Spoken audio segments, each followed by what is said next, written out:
Okay, I'm back. I figured out what I'm doing, at least for this little bit here.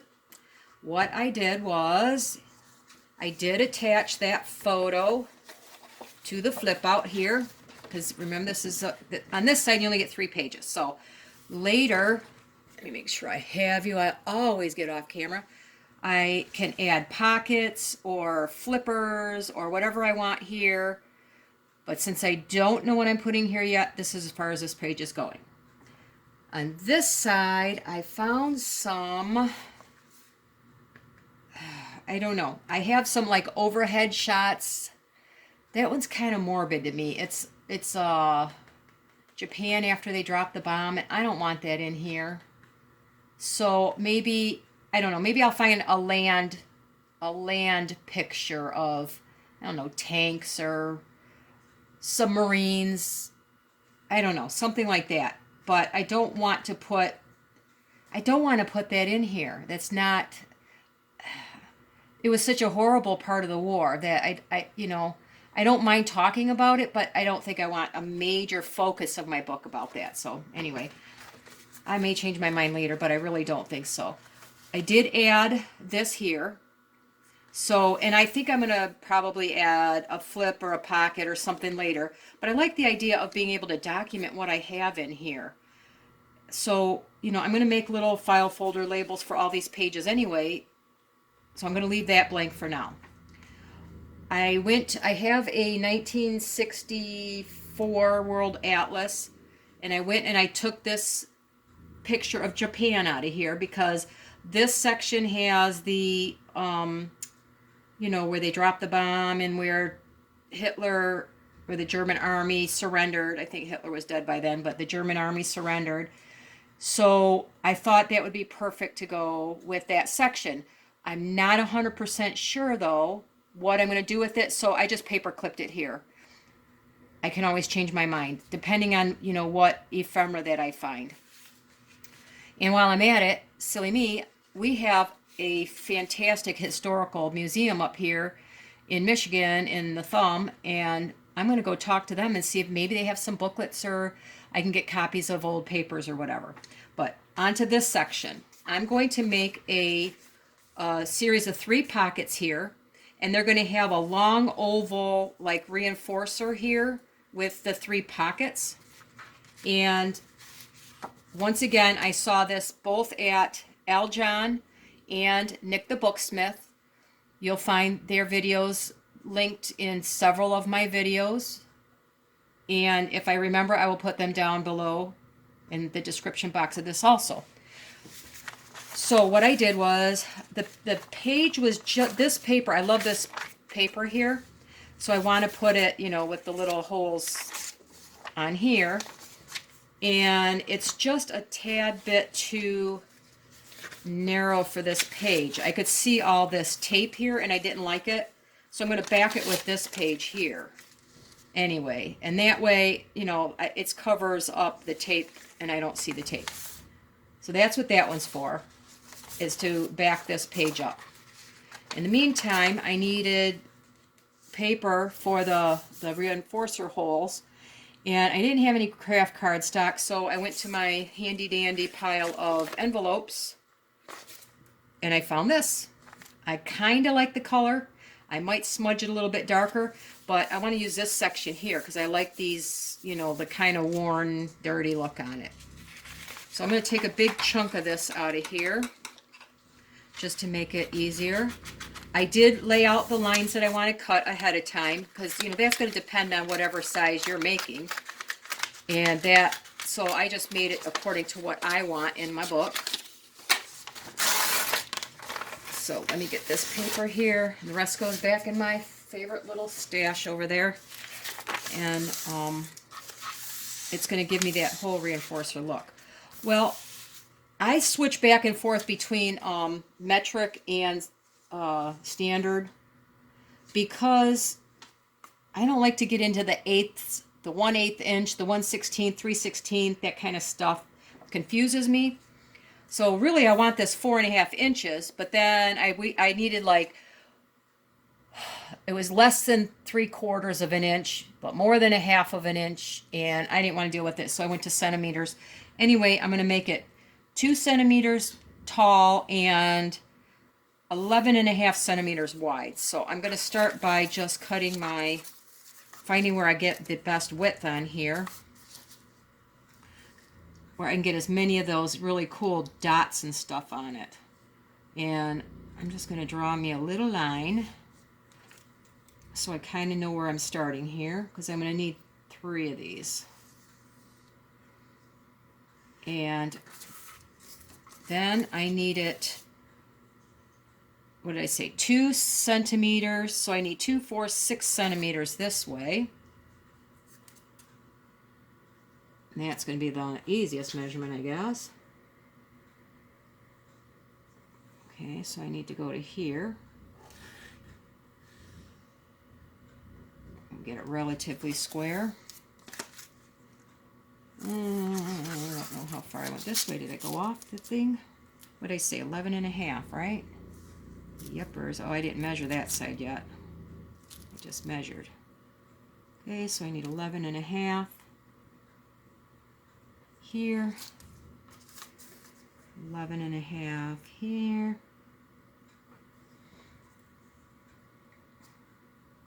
All right, I did something wrong there. That's why you measure more than once. That's not 11.5, is it? Which one did I measure wrong now? Am I that far off on my measurements? Well, I guess that's square. Doesn't look like it to me, but I must have not had my first line very square. So I'm going to draw my little square.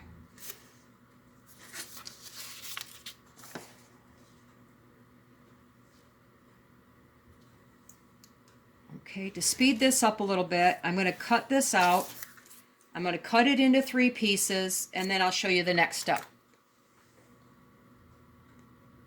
Okay, I cut my strips, and I used my corner rounder, and I rounded all the corners. And I realized I'm going to have to put all my marks on this side, and then try to transfer them to that. So what I did instead was I took my little baby hole punch. I don't know how I did it, but I killed my big punch. It won't punch holes anymore. It won't even punch paper, so I have to get a new one. I even tried bending it. Don't ask me what I did to it. Never. I didn't know that you could break them. And I'm going to line these up the best I can on this side. I'm going to go through and punch the little holes again, and then I can cut my slots. So I'm going to get these glued down and get those holes punched. Then I can draw my line to cut my slot. So when I get to that point, I'll come back, because like I said, I don't want to make this video super long. You should be able to, you know, if I had planned it out better, I would have drawn my lines on this side. I did them on the back side. And it really doesn't matter. I could have either side up, but I drew my lines pretty dark. And I don't want to erase on this, because it might take the color off of here. And I did grunge them down a little bit. I only have the one brown ink. It's the Archival Ink Coffee colored, and I just grunged it up a little bit to make it a little bit darker. But so I'm going to get these glued down in the 3 spots. I'm going to punch that little hole. I'm going to draw that line so I know where I have to cut on either side, and then I will be right back. Okay, I brought you in a bit closer for this, and I'm hoping I don't get too much in the way. But the next thing I have to do is I have to go from this side here. I can't even point it to you, it's so small. This side of the hole, cut a line, and then from this side of the hole and cut a line. And my little baby hole punch wasn't quite big enough, and I couldn't reach in here without tearing the sides of my pages off. So I have this great big, I don't know what, it's a needle from. Found it in my aunt's old sewing stuff that I inherited. And I just poked it in this way, and it made a right size hole that I like. So I gotta put some kind of end on here to make this a pokey tool for myself. But anyway, and I had an excellent tip from Donna over at Junk Journal Ideas, which is to, excuse me one second, I got to get myself a fresh corner here. It's pretty bad. I love these things. They break off and you get a fresh edge. And that I always throw in a little medicine bottle that I recycle at the... she said, put your knife... I'm getting bad shadows for you, I'm sorry.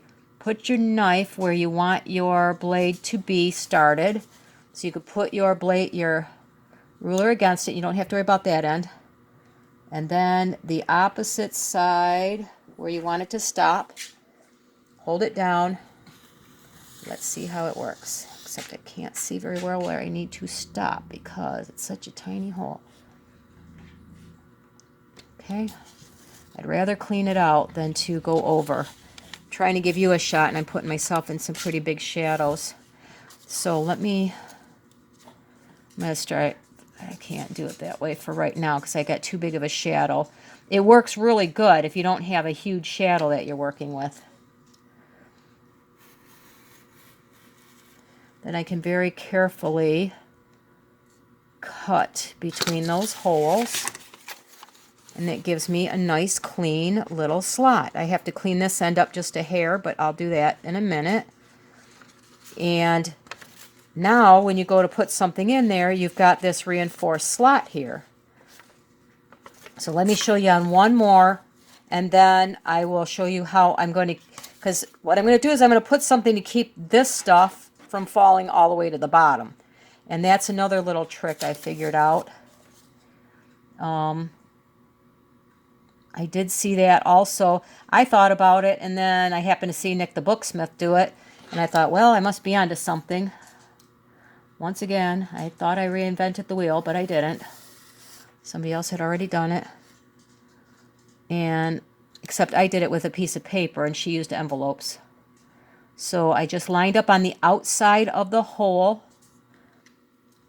and that way, so you can make your slot however wide you want it. If you want a narrow slot, you make a small hole. You want a big slot, you make a big hole. And that, if I cut it right, it should pop right out. And now you have a really nice, beautiful, clean slot right there. So I'm going to cut the last hole, and I'm going to get set up to show you how I'm going to keep those from falling all the way to the bottom. Okay, so the next step is you want to keep your stuff from falling down here. So I took an envelope. I did this with paper. I've seen it with the envelope, and I happen to have a couple, so I used that. You could take a piece of paper and fold it however long you want. You make one end longer so that it covers the top here. You do this on the back, obviously. So I would take my paper, and I would make one end longer. This one so it goes below the hole. And you do it the width of your hole, and you can put the paper in there and seal the two sides. That works perfect. Or you can take an envelope. I grabbed this one because it was wider than my two holes, and I marked it how the length that I wanted each hole, the distance that it would stop when I put something down there, and then I sliced it into pieces. So the next step I have to do is I have to cut the one side. Obviously it's a sealed envelope. I have to cut the one side down a little bit to go under that hole. So you can just do, you know, however, doesn't have to be that big of a difference because that slot's not real big. You just don't want to see it from the other side. Okay, so I have my little envelope cut, and this is the back side. So when I glue this, I want glue here and glue here, and that's to be placed over the hole. So I'm just going to use my little Elmer's glue here, and I'm going to, oh, I don't want it quite that close to the hole. I want it up to the hole because I don't want it to get stuck, you know, trying to put it in there too much. I don't want, but if I spread it up towards the hole, it should work. You don't necessarily have to do the two ends, it's just habit, I do it. Okay, and then you very carefully want to place it over your hole. And make sure you got the back. And I made this so it almost goes to the very bottom. Now, I technically didn't have to do one on here, but I just thought it would keep anything shifting side to side. And now I can take whatever it is, and it stops at the bottom. There's no way that's going to go past there. And later I'll take my little, you know, grunger here. I probably should have done that before I put it in there, which would have been a good idea. So we'll just grunge it down just a little bit because envelope's too perfect back there. Like you would if you had used it for 50 years. So that's how you do your little hole. And you can make these however long you want. If you don't care if stuff falls all the way down there, by all means, you don't have to do it. But I would at least do this hole, if anything, because that's a long way to drop. From here to there is not too far. From here all the way down to there, unless you have a great big long tag or something, that's going to get lost in there. And, you know, if you used, I have a couple time cards actually, would probably be really cool in there. I could put a time card to go all the way to the bottom, but that's up to you. This is one way you can do it if you don't want your all your stuff falling to the bottom. And it, you know, it only takes a minute to do. Oh, I forgot. On the middle of my envelope, obviously I have to seal the bottom or it defeats the purpose of what I just did. Because I sliced the envelope into thirds after I measured wherever I want. Now, I didn't give you these measurements only because your paper is going to be different from mine. And, you know, if you want those measurements, I can give them to you, but everybody's is going to be different. And same with the size of your hole.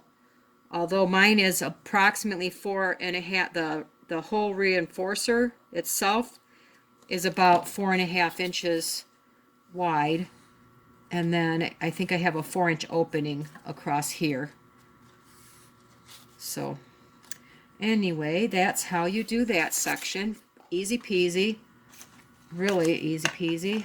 And you know, it gives a really cool look to your book. There, now I remember to grunge it like I should. I'm terrible about adding the color. I'm getting better, but I'm still not great at it. I did seal the bottom of this. If you didn't see me do that, I might have been off camera. And just talking away like I do, blah, blah, blah. So, I know I talk a lot, you guys. Is there anything about my life you want to know about?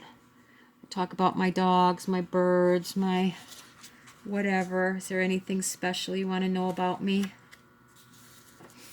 I'll be happy to tell you if you're interested. There you go. That's number 2. And see, I only wanted it this deep. I could have cut it down to here. No big deal. Could have made it go all the way. And my last one, I'm going to do the same. And then it's just a simple matter of, if I wanted to, I could just put this straight onto my book or my flipper. Once you get them all done, you just put it wherever you want. And you can glue it down. And you're done. But because I'm putting it on the inside of the book and you can see that tape, I'm going to back it with this first. So that's the next section of my book. This is going to go right here, and I still have one more section to do. I have no clue what I'm doing here or here yet.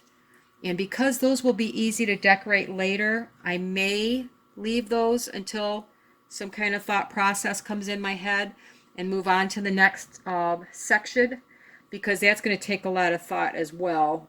I have some, what I'm going to do next is, I'll show you what I'm going to do.